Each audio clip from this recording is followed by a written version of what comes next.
ಈ ಬಾರಿಯ ಚುನಾವಣೆಯಲ್ಲಿ ಭಾರತೀಯ ಜನತಾ ಪಾರ್ಟಿ ಯಡಿಯೂರಪ್ಪನವರ ಮಾರ್ಗದರ್ಶನದಲ್ಲಿ ಬೊಮ್ಮಾಯಿ ಅವರ ನೇತೃತ್ವದಲ್ಲಿ ನಮ್ಮ ಹೊಸ ಸರ್ಕಾರ ಬಂದೇ ಬರುತ್ತದೆ ಎಂದು ಬಿಜೆಪಿ ರಾಜ್ಯಾಧ್ಯಕ್ಷ ನಳಿನ್ ಕುಮಾರ್ ಕಟೀಲ್ ವಿಶ್ವಾಸ ವ್ಯಕ್ತಪಡಿಸಿದರು.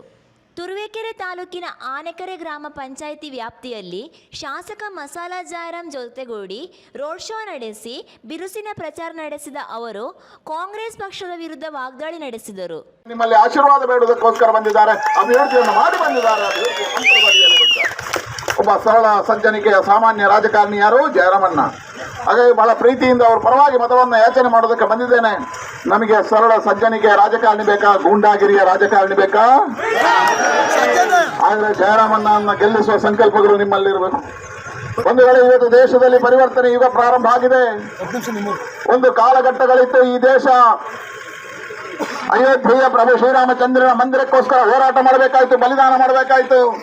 ಆದ್ರೆ ನರೇಂದ್ರ ಮೋದಿಯ ಕಾರಣಕ್ಕೋಸ್ಕರ ಶಿಲಾನ್ಯಾಸ ಆಗಿದೆ. ರಾಮ 24ನೇ ಇಸ್ವಿಯೊಳಗೆ ರಾಮ ಗರ್ಭಗುಡಿಯೊಳಗೆ ಪ್ರವೇಶ ಮಾಡ್ತಾನೆ. ಕಾಶಿ ವಿಶ್ವನಾಥನ ಜಾಗದಲ್ಲಿ ಕಾರಿಡಾರ್ ನಿರ್ಮಾಣ ಆಗಿದೆ. ಗಂಗಾರತಿ ಮುಖಾಂತರ ದೇಶದ ಪವಿತ್ರವಾಗಿರ್ತಕ್ಕಂಥ ಗಂಗೆ ಜಗತ್ತಿಗೆ ಮಾರ್ಗದರ್ಶನ ಮಾಡತಕ್ಕಂಥ ಸ್ಥಿತಿಗೆ ಎತ್ತರಕ್ಕೆ ಎತ್ತಿದ್ದಾಳೆ. ಒಂದು ವೇಳೆ ಅರಬ್ ದೇಶದಲ್ಲಿ ಗಣಪತಿ ಮಂದಿರ ನಿರ್ಮಾಣ ಆಗ್ತಾ ಇದೆ, ಕಾಶ್ಮೀರದಲ್ಲಿ ಶಂಕರಾಚಾರ್ಯರ ಪೀಠ ನಿರ್ಮಾಣ ಆಗ್ತಾ ಇದೆ. ಒಂದು ವೇಳೆ ಭಾರತವನ್ನು ನಿರ್ಮಾಣ ಮಾಡಿದ್ದು ನರೇಂದ್ರ ಮೋದಿಯ ಕಾಲಘಟ್ಟದಲ್ಲಿ. ಅದು ಯಾಕೆ? ಇವತ್ತು ನಾವು ಕೋವಿಡ್ ನಲ್ಲಿ ಬದುಕಿ ಉಳಿಯುವುದಕ್ಕೆ ಲಸಿಕೆಯನ್ನು ಕೊಟ್ಟಿರುವಂತದ್ದು ನರೇಂದ್ರ ಮೋದಿ.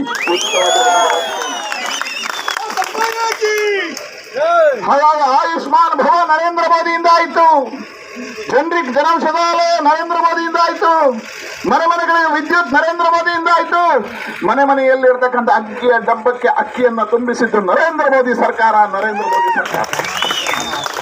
ಹಾಗಾಗಿ ಇವತ್ತು ಜನ ಭಾರತೀಯ ಜನತಾ ಪಾರ್ಟಿಗೆ ಆಶೀರ್ವಾದ ಮಾಡೋದಕ್ಕೆ ಸಿದ್ಧರಾಗಿದ್ದಾರೆ.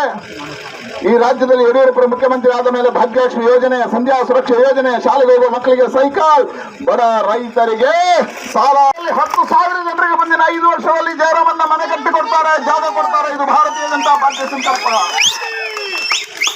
ಹಾಗಾಗಿ ಹೇಳಿದೆ, PFI ಅನ್ನು ಪ್ರೇರಣೆ ಕೊಡ್ತಕ್ಕಂಥ ಕಾಂಗ್ರೆಸ್ ಬೇಕಾ, ಬಡ ಜನರ ಕಣ್ಣೀರುಳಿಸುವ ಜಯರಾಮಣ್ಣ ಬೇಕಾ?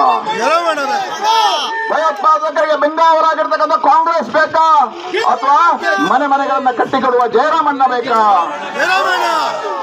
ಒಂದು ವೇಳೆ ಈ ಭಾಗದಲ್ಲಿರ್ತಕ್ಕಂಥ ಜೈಲಿನಲ್ಲಿರ್ತಕ್ಕಂಥ ಭಯೋತ್ಪಾದಕರನ್ನ ಹೊರಗಿಡುವಂತ ಕಾಂಗ್ರೆಸ್ ಬೇಕಾ, ಅಥವಾ ಈ ಭಾಗದಲ್ಲಿರ್ತಕ್ಕಂಥ ತಾಯಂದಿರ ಕಣ್ಣೀರೋಡಿಸಿ ಮನೆ ಮನೆಗಳಿಗೆ ಹಾಲು ಕೊಡುವಂತ ಜಯರಾಮಣ್ಣ ಬೇಕಾ? ಹಾಗಾಗಿ ನಿಮ್ಮಲ್ಲಿ ವಿನಂತಿ ಮಾಡ್ತೇನೆ, ಈ ಬಾರಿ ಈ ಕ್ಷೇತ್ರದ ಅಭಿವೃದ್ಧಿಗೋಸ್ಕರ ಭಾರತೀಯ ಜನತಾ ಪಾರ್ಟಿಯ ಕಮಲದ ಚಿಹ್ನೆಗೆ ಆಶೀರ್ವಾದ ಮಾಡಿ. 5 ಕೆಜಿ ಕೊಡಬೇಕು, ಮನೆ ಮನೆಗಳಿಗೆ ಹಾಲನ್ನು ಕೊಡುವ ಸಂಕಲ್ಪವನ್ನು ಭಾರತೀಯ ಜನತಾ ಪಾರ್ಟಿ ಮಾಡಿದೆ. ಮನೆ ಮನೆಗಳಿಗೆ ಹಾಲನ್ನು ಕೊಡಬೇಕು. ಭಾರತೀಯ ಜನತಾ ಪಾರ್ಟಿ ಹಾಲು ಕೊಡುತ್ತೆ, ಕಾಂಗ್ರೆಸ್ ವಿಷ ಕೊಡುತ್ತೆ. ನಿಮಗೆ ಹಾಲು ಕೊಡುವ ಪಾರ್ಟಿ ಬೇಕಾ, ವಿಷ ಕೊಡುವ ಪಾರ್ಟಿ ಬೇಕಾ? ಯಾಕೆ ವಿಷ ಕೊಡುತ್ತೆ? ಒಂದು ವೇಳೆ ಭಾರತೀಯ ಜನತಾ ಪಾರ್ಟಿಯ ಸರ್ಕಾರ ಇರೋದ್ರಿಂದ, ಅಮಿತ್ ಶಾ ಇರೋದ್ರಿಂದ ಇವತ್ತು PFI ನಿಷೇಧವನ್ನ ಅಮಿತ್ ಶಾ ಮಾಡಿದ್ರು, ಬೊಮ್ಮಾಯಿ ಮಾಡಿದ್ರು.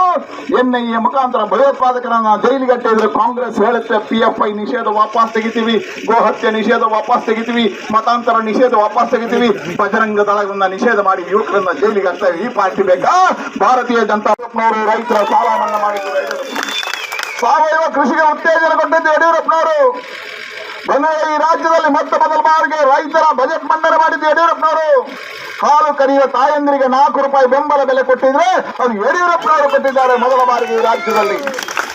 ಬೊಮ್ಮಾಯಿ ಮುಖ್ಯಮಂತ್ರಿ ಆದ್ಮೇಲೆ ಜನಸಾಮಾನ್ಯರ ಮುಖ್ಯಮಂತ್ರಿ ಆಗಿರ್ತಕ್ಕಂಥ ಬೊಮ್ಮಾಯಿ ರೈತ ವಿದ್ಯಾನಿಧಿಯ ಮುಖಾಂತರ ರೈತರ ಮಕ್ಕಳು ಡಾಕ್ಟರ್ಗಳಾಗಬೇಕು, ಇಂಜಿನಿಯರ್ ಆಗಬೇಕು ಅನ್ನೋ ಕಾರಣಕ್ಕೋಸ್ಕರ ರೈತ ವಿದ್ಯಾನಿಧಿಯನ್ನು ಕೊಟ್ಟು 11 ಲಕ್ಷ ವಿದ್ಯಾರ್ಥಿಗಳಿಗೆ ರಕ್ಷಣೆ ನೀಡಿದವರು ಬೊಮ್ಮಾಯಿ ಅವರು. ಇವತ್ತು ಬಂಧುಗಳೇ, ಬೊಮ್ಮಾಯಿ ನಮ್ಮ ಈ ಪಾರ್ಟಿ ಯೋಚನೆ ಮಾಡಿದ ಪ್ರಣಾಳಿಕೆ, ಮುಂದಿನ ದಿನಗಳಲ್ಲಿ ಬಡವರ ಮನೆಗಳಿಗೆ 5 ಕೆಜಿ ಅಕ್ಕಿಯ ಜೊತೆ.